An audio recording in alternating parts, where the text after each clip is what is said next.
Hello everyone, my name is Shadan Safi and I have qualified UGC NET in Sociology in my first attempt and JRF in my second attempt. I have also qualified GATE in Sociology with All India rank 85. तो आज हम पढ़ेंगे अपनी video में dialectics के बारे में कि what is dialectical thinking, what is dialectical method and what are the various laws of dialectics.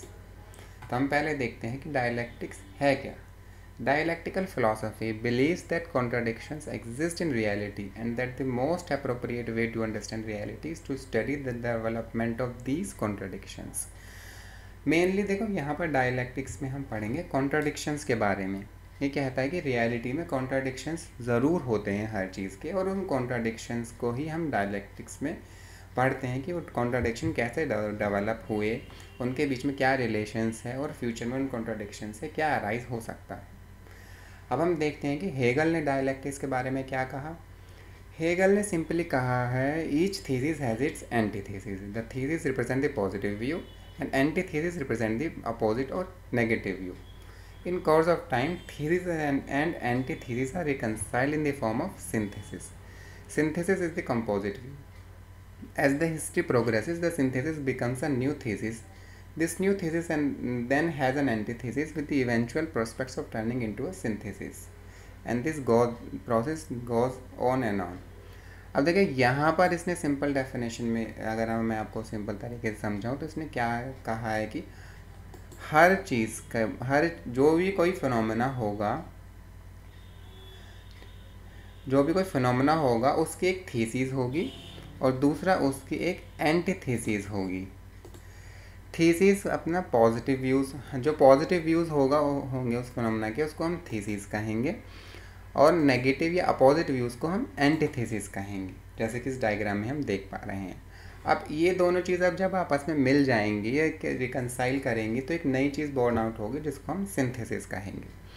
अब मान लीजिए कि किसी कंट्री में फ्रीडम स्ट्रगल चल रहा है, ठीक है। कुछ लोग कहेंगे कि हमें अनलिमिटेड फ्रीडम चाहिए। अब देखो अनलिमिटेड फ्रीडम तो नहीं दी जा सकती कि उससे कैओस फैल जाएगा सोसाइटी में, जबकि उसके उलट कुछ लोग कहेंगे जो कि एंटीथेसिस रिप्रेजेंट कर रहे होंगे कि बिल्कुल भी फ्रीडम मत दो लोगों को। अब इन दोनों को रिकनसाइल करके नई चीज़ क्या बनेगी कि लोगों को फ्रीडम तो दी जाएगी मगर कुछ सोसाइटी के कॉन्स्टिट्यूशनल लॉज होंगे जो लोगों को रेस्ट्रिक्ट करेंगे आर्बिट्रेरी फ्रीडम का यूज़ करने से। तो हमारे पास क्या मिला, एक सिंथेसिस मिल गया, फ्रीडम और उसका अपोजिट रेस्ट्रिक्शंस को मिलाकर। अब हम आते हैं डायलैक्टिकल मेथड के बारे में पढ़ते हैं। डायलैक्टिकल मेथड अगर आपको किसी भी अपने रिसर्च में लगाना है तो ये कुछ पॉइंट्स हैं जिनको हमें हमेशा अपने दिमाग में रखना है। पहला है फैक्ट एंड वैल्यू। अब देखिए in dialectical analysis social values are not separable from social facts and if possible to separate the two is undesirable and because to do so would produce a dispassionate in human sociology. अब dialectical method क्या कहता है कि fact और value को separate नहीं किया जाना चाहिए और इनको सेपरेट करना अच्छा भी नहीं है, ठीक है। क्योंकि अगर तुमने फैक्ट और वैल्यूज़ को सेपरेट कर दिया तो एक डिस्पैशनेट इन ह्यूमन सोशियोलॉजी आ जाएगी। अगर फैक्ट और वैल्यू को सेपरेट करोगे तो डेप्थ में किसी भी फिनोमेना को स्टडी नहीं कर पाओगे। अब देखोगे अगर कोई किसी भी चीज़ को स्टडी करने के लिए बहुत ज़्यादा पैशनेट होगा अगर कोई साइंटिस्ट, तो उसको चीज़ को ऑब्वियसली बहुत अच्छे से स्टडी कर पाएगा वहाँ पर। जैसे कि हम कार्ल मार्क्स का एग्जांपल ले लें तो उसने कैपिटलिज्म को इतना ज़्यादा अच्छे से स्टडी इसलिए कर पाया था क्योंकि वो पैशनेट था और अपने राइटिंग्स में खुलकर वैल्यूज़ के बारे में भी बताता था कि उसके पर्सनल वैल्यूज़ क्या हैं। तो यही हम कहेंगे कि फैक्ट और इस डायलैक्टिकल मेथड में यही कहा जाता है कि फैक्ट और वैल्यूज़ को सेपरेट नहीं किया जाना चाहिए। दूसरा पॉइंट है कॉन्फ्लिक्ट एंड कॉन्ट्राडिक्शंस।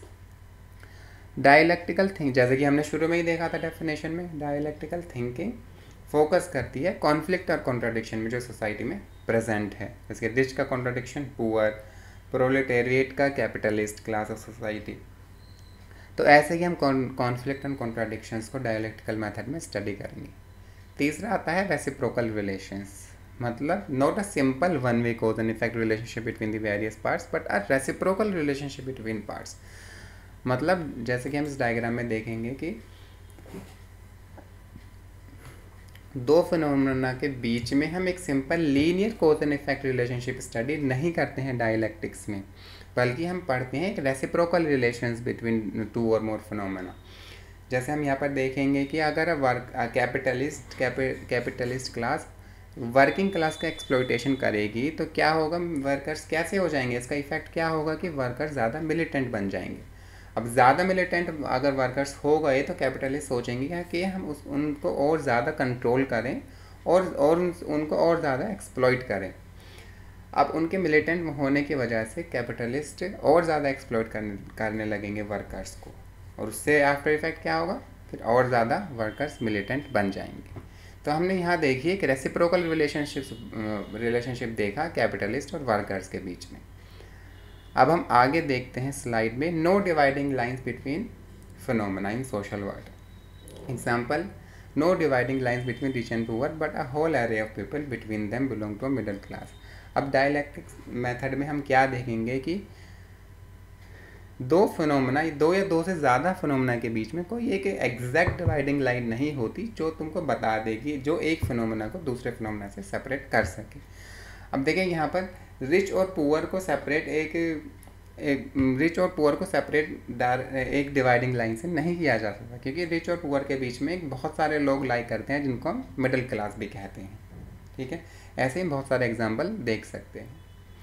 अब हमारा इसमें फाइनल पॉइंट है कि past, present and future dialecticians are interested not only in the relationship of social phenomena in the contemporary world but also in the relationship of those contemporary realities to both past and future social phenomena। अब देखिए dialectics में हम क्या पढ़ते हैं कि किसी भी अगर प्रेजेंट सोशल फिनोमेना को हम स्टडी कर रहे हैं तो हम देखेंगे कि उस प्रेजेंट सोशल फिनोमेना का किसी पास्ट सोशल फिनोमेना से क्या रिलेशन है, और उस प्रेजेंट सोशल फिनोमेना की वजह से फ्यूचर सोशल फिनोमेना प्रोड्यूस किया हो सकता है, पॉसिबिलिटी क्या है। ठीक है, हाँ अब हम एक सेकेंड नेक्स्ट देखेंगे हम कि यहाँ पर हम no deterministic prediction about future but possibilities. जैसे कि मैंने लास्ट पॉइंट में कहा था कि एक डायलैक्टिशियन कभी भी ये नहीं कहेगा कि फ्यूचर में यही होगा, नहीं, बल्कि वो ये कहेगा कि पॉसिबिलिटीज़ हैं कि फ्यूचर में इस फिनोमेना की वजह से ये फिनोमेना वजूद में आ जाए। अब हम लास्ट पॉइंट देखते हैं, dialectical relationship between actors and structures.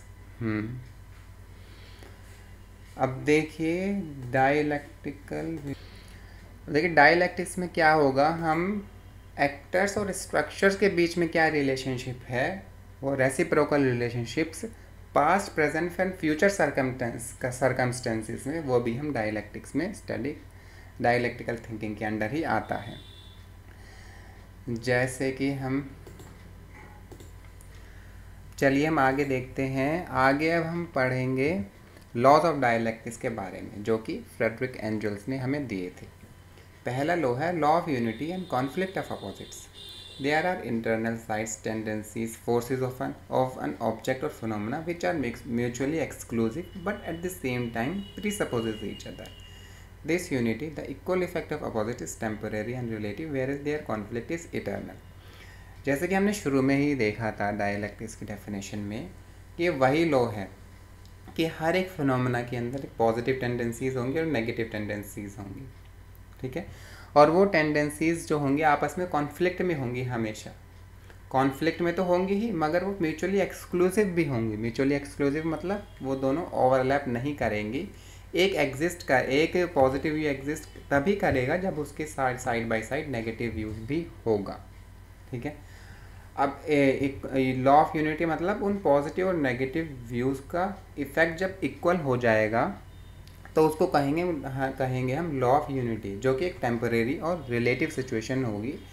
उसके बाद उसमें दोनों पॉजिटिव और नेगेटिव व्यूज़ में कॉन्फ्लिक्ट जनरेट होना लाजमी है, और एटर्नल होगा वो कॉन्फ्लिक्ट, वो कभी ख़त्म नहीं होगा। जैसे कि हम मार्क्स की फ़िलोसॉफी में देखें कि जो कॉन्फ्लिक्ट है between haves and have nots, वो हमेशा से चलता हुआ आ रहा है हिस्ट्री में, और उसके अकॉर्डिंग कैपिटलिज्म में भी ये कॉन्फ्लिक्ट बरकरार है। अब नेक्स्ट लॉ देखते हैं, law of negation of negation. Negation का मतलब है कि कोई पुरानी चीज़ थी, उसमें इंटरनल कॉन्ट्राडिक्शंस हुए, जिसकी वजह से कोई नई चीज़ बन गई। सेल्फ डेवलपमेंट, सेल्फ मूवमेंट उस ऑब्जेक्ट की या फिनोमेना के। जैसे कि मार्क्स ने कहा कि कैपिटलिज्म क्या है, वो फ्यूडल सोसाइटी का नेगेशन है। फ्यूडलिज्म का नेगेशन कैपिटलिज्म है।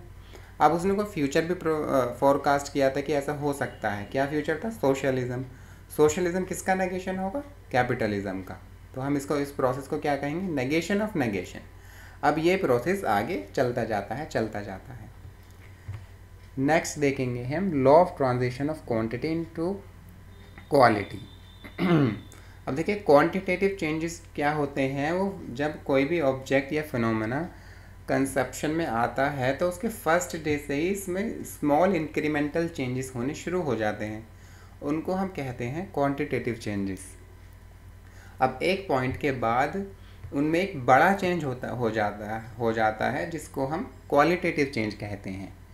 दिस लीप, क्या है ना, लीप यानी कि अब जैसे कि एक एग्जांपल में हम लेते हैं कि फ्यूडल सोसाइटी में ही अकॉर्डिंग टू कार्ल मार्क्स की छोटे छोटे चेंजेस होने लगे थे कि फ्रेंच रिवॉल्यूशन हुआ, फ्रेंच रिवॉल्यूशन से थिंकिंग डेवलप हुई, धीरे धीरे मशीनें डेवलप होने लगी, इंडस्ट्रियल रिवॉल्यूशन आया, फैक्ट्रीज बनी, फिर क्या हुआ, फ्यूडलिज्म से कैपिटलिज्म आ गया। तो जो फ्यूडलिज्म में चेंज हो रहे थे वो क्वांटिटेटिव चेंज थे। अब फाइनली जब कैपिटलिज्म आ गया फ्यूडलिज्म से, तो उस चेंज को हम कहेंगे क्वालिटेटिव चेंज। दूसरा एग्जांपल हम जो रियल लाइफ से अटैच कर सकें वो ये होगा कि अब जैसे बेबी के जेस्टेशन पीरियड में ही डे 1 से क्वांटिटेटिव चेंजेस होने शुरू हो जाते हैं। बेबी का डेवलपमेंट होता है धीरे धीरे। अब क्या होगा, जब वो बेबी दुनिया में आता है, जब अपनी पहली सांस दुनिया में लेता है, तो उस चेंज को हम क्या कहेंगे?